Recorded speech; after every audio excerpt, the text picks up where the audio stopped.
enacted the National Counterterrorism Act 2024, strengthening enforcement against terrorism, terrorist financing, and related offenses.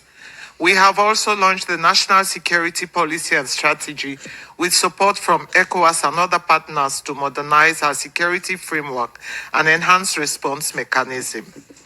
At the sub-regional level, the Mana River Union Initiative is deepening cooperation among Sierra Leone, Guinea, and Liberia in combating terrorism and violent extremism, aligned with ECOWAS's Regional Action Plan. Sierra Leone welcomes the Secretary General's efforts to review the UN counterterrorism architecture and commence the technical support of the United Nations Office of Counterterrorism in strengthening regional joint task force in West Africa and the Sahel. Chair, West Africa and the Sahel regrettably have become the epicenter of terrorist activity, with escalating violence reflected in UNOA's and UNOCT reporting. In his inaugural address as the chair of the ECOWAS Authority, President Julius Madabi of Sierra Leone set out a forward-looking vision centered on revitalizing regional security cooperation and renewing solidarity.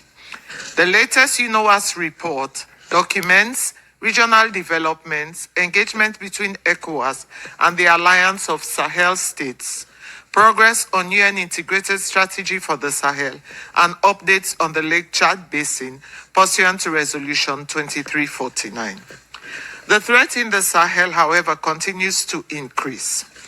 According to the Secretary General's report, ISIL and its affiliates, Africa is now the epicenter of ISIL activity.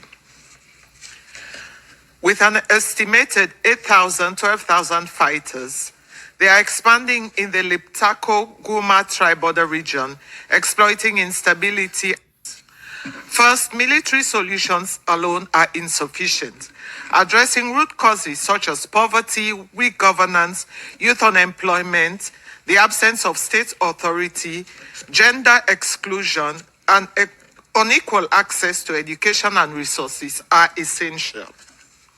Second, we must enhance real-time intelligence sharing and border control capacities, drawing on best practices. Third, disrupting trafficking networks and illicit economies that sustain terrorist groups is crucial.